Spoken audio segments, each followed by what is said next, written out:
Hello listener, এ পর্যায়ে আমরা increment এবং ডিক্রিমেন্ট এই অপারেটরটি নিয়ে আলোচনা করব। তো চলুন আমরা দেখে আসি।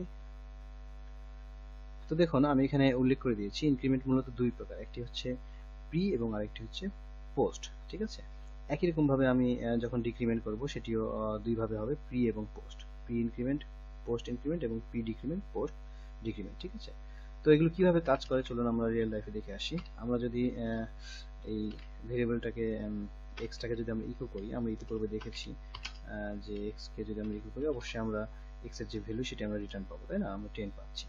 আচ্ছা, এর পূর্বে আমরা এটাও দেখেছি যে আমি যদি এটাকে একটা কনভার্ট করে নিই,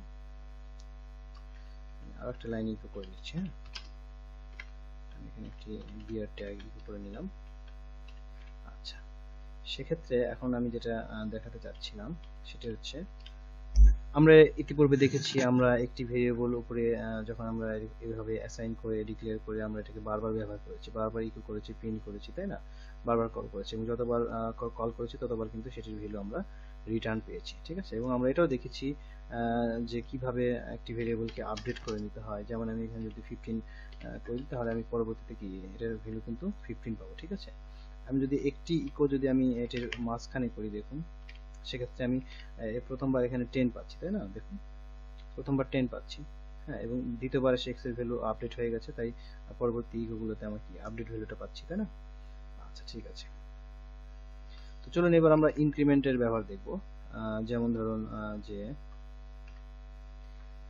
এখানে আমরা এক্স কে ইকো করেছি, তো এখন যদি আমি প্রি ইনক্রিমেন্ট করি, দেখুন ইনক্রিমেন্ট অপারেটরটি ডবল প্লাস অপারেটর, এবং এটি যদি আমি ভেরিয়েবলের পূর্বে অ্যাসাইন করি, হ্যাঁ, যদি পূর্বে আমি যদি ডবল প্লাস অপারেটর ব্যবহার করি তাহলে এটাকে বলা হচ্ছে প্রি ইনক্রিমেন্ট। প্রি ইনক্রিমেন্ট বলতে বোঝাচ্ছে কি, যে আমার যে ভ্যালু বর্তমানে এক্স এর মাঝে যে ভ্যালু থাকবে সেটি প্রথমেই 1 বৃদ্ধি পাবে এবং পরবর্তীতে আমি সেটাই পাবো। ঠিক আছে, তো চলুন আমি দেখে আসি।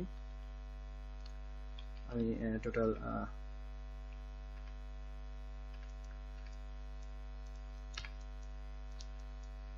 আচ্ছা, ঠিক আছে, আমি এখানে প্লাস অপারেটর ব্যবহার করব না।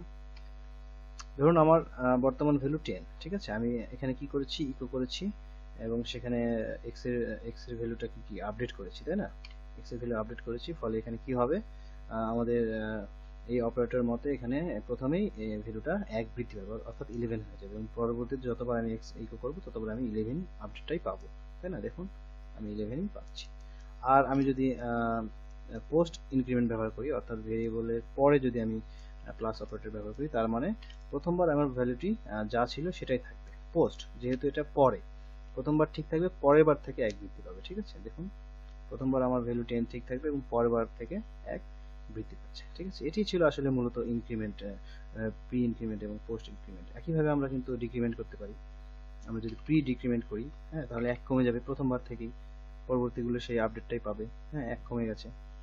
এবং আমি যদি পোস্ট ডিক্রিমেন্ট করি, অর্থাৎ ভেরিয়েবলের পরে যদি আমি মাইনাস অপারেটর ব্যবহার করি, সেক্ষেত্রে আমার কি হবে, প্রথমবার আমার ভ্যালুটি ঠিক থাকবে এবং দ্বিতীয়বার থেকে কি আমার ভ্যালুটি 1 কম পাবো, তাই না?